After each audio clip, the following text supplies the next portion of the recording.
O Lutero dizia o seguinte, que os homens usam uma máscara para esconder o rosto deles. Deus é o único que usa uma máscara para mostrar quem ele é. Porque Deus é tão grandioso, tão grandioso, tão grandioso, que o único jeito de Deus se mostrar é se escondendo. Ele diminui a glória dele. Ele se passou por ingênuo? Não. Ele se tornou um de nós. Tipo assim, o que rola muito, gente que fez merda a vida inteira e do nada começou a palestrar e falou, mudei.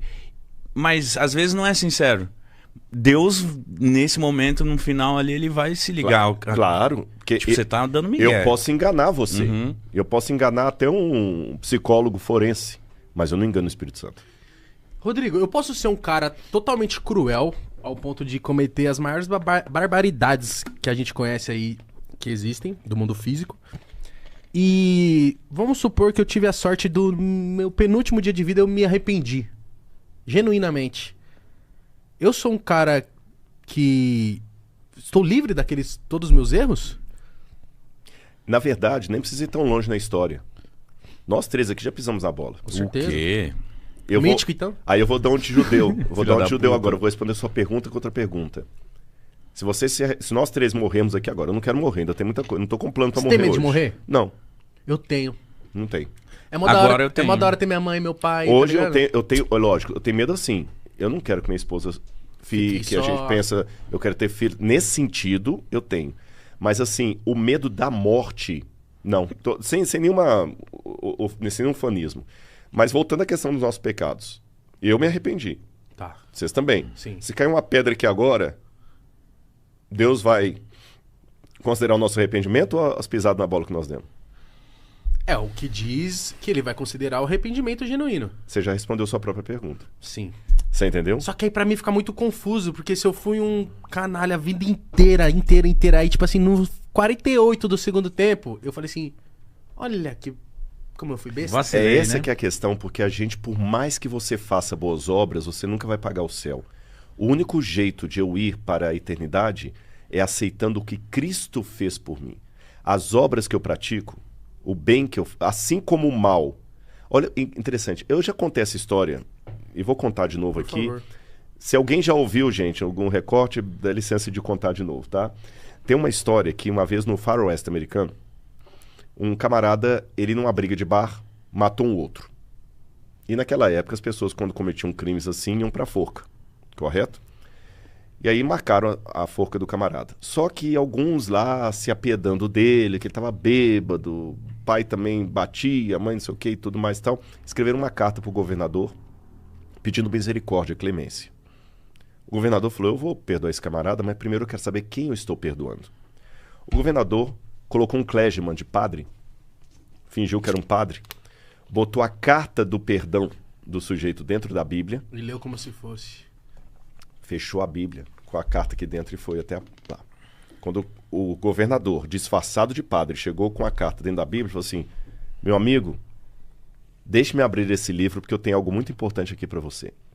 O camarada dentro da sala falou assim, cai fora daqui, começou a xingar, palavrão, velho safado, não quer saber de Deus não, cuspa no seu Deus. Velho safado. Se você vier aqui, você vai ver o que eu vou fazer, não sei o que e tudo e tal. Começou a pegar o colchão que tava e bater. E aí o governador ainda insistiu, meu amigo, deixa eu abrir esse livro, tenho a vida para você aqui. Não quero saber, não. Começava a cuspir e tudo. O próprio carcereiro falou, não é bom se você aproximar da grade. Ele falou, tá bom. Saiu. Quando ele saiu, o carcereiro falou assim, seu idiota. Por que eu sou idiota? Aquele padre que você mandou embora não era um padre. Era um governador do estado. E dentro daquela Bíblia estava a sua carta de perdão. O seu indulto. No dia do enforcamento, eles deram as últimas palavras para aquele rapaz. E ele, olhando para todos que estavam ali, falou assim, eu quero apenas dizer uma coisa. Muita gente está pensando que eu vou ser enforcado pelo crime que eu cometi. Eu vou morrer pelo perdão que eu recusei.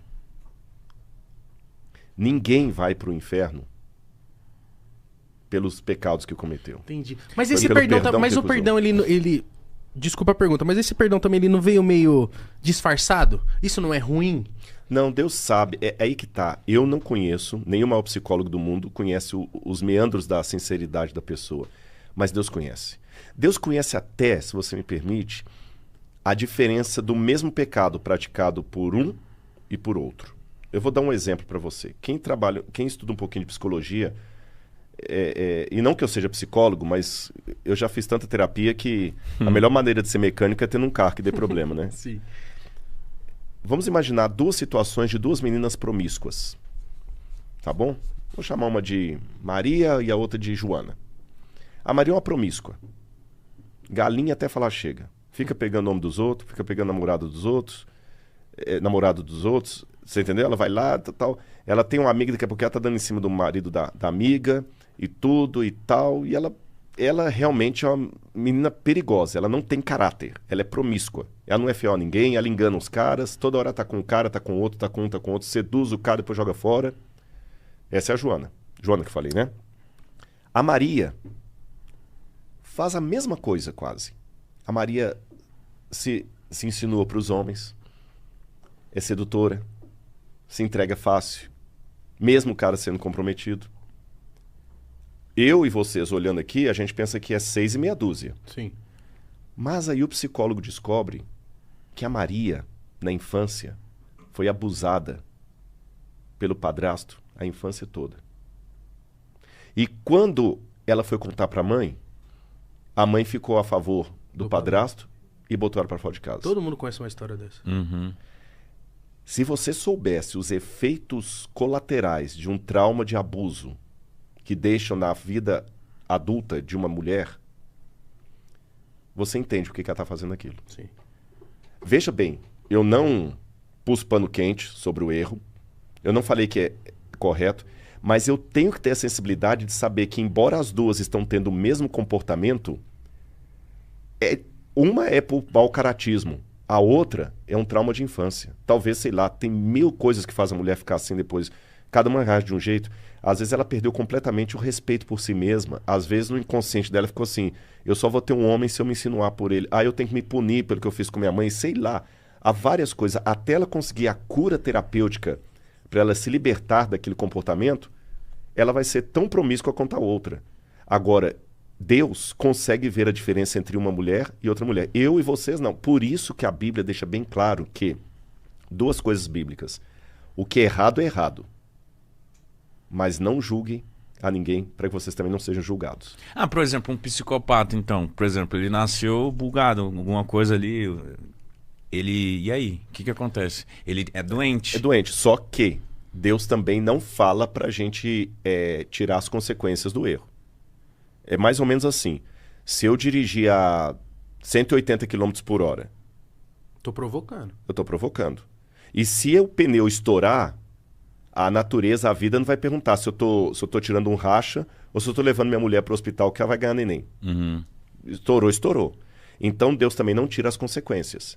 Mas o lindo da história é que, independente das coisas que te aconteçam, se você se entrega à vida a Deus, Ele consegue ir escrevendo a sua história. Por isso que a Bíblia não é feita só de pessoas certinhas. Você tem um cara como Sansão, o cara nasceu do avesso, rapaz. Sempre com problema e tudo e tal. Mas conforme o tempo passa, Rodrigo, isso me faz crer que tipo, a gente tem cada vez mais a que aprender com Jesus. Porque, tipo, a gente vê isso acontecendo hoje cada vez pior. Tipo, julgamento. Hoje com internet e globalização tá pior ainda. E tal. Recortes. Você falou, aproveita o ensejo. Quem pega um recorte para julgar o caráter de uma pessoa está pecando sério contra Deus. E, tipo assim, pelo que eu li, quando Jesus Cristo veio pra Terra, tinha prostituta, gay, lésbica, enfim. Tudo isso que as pessoas recriminam e julgam, apontam o dedo. E ele não julgou ninguém. Ele abraçou todos. Curou, né? Ensinou e tal. E por que as pessoas, às vezes, fazem isso, hoje em dia, às vezes, entre aspas, em nome de Jesus, sabe? Uhum. E é isso que me dá uma grande interrogação e eu fico com a cabeça explodindo. Eu diria que extremismo é um lado da verdade que ficou louco. Isso que é extremismo. Então, e nesse extremismo nós temos dois elementos aqui, dois polos que eu quero apontar. Tem aqueles que, em nome de Jesus, julgam e condenam todo mundo ao inferno. E tem aqueles que, em nome de Jesus, passam um pano para tudo enquanto é erro. A gente tem que também fazer a diferença. Você entendeu? Porque Jesus, ao mesmo tempo, você tem razão, ele comia com prostitutas, pecadores, etc. Mas ele também falou com a mulher adúltera, vai e não peques mais. Ele falou com outro cara lá que ele curou, olha, não peque de novo para que coisa pior não te aconteça. E ele também julgou pesado quando alguns queriam vacilar ali.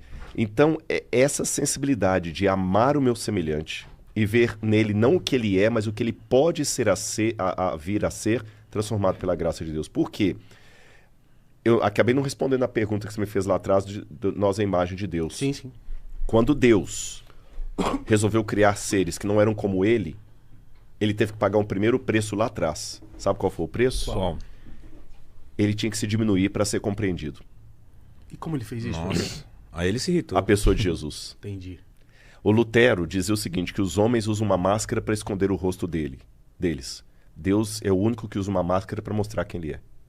Porque Deus é tão grandioso, tão grandioso, tão grandioso, que o único jeito de Deus se mostrar é se escondendo. Ele diminui a glória dele.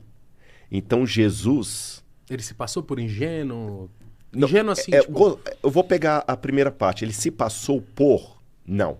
Ele se tornou um de nós.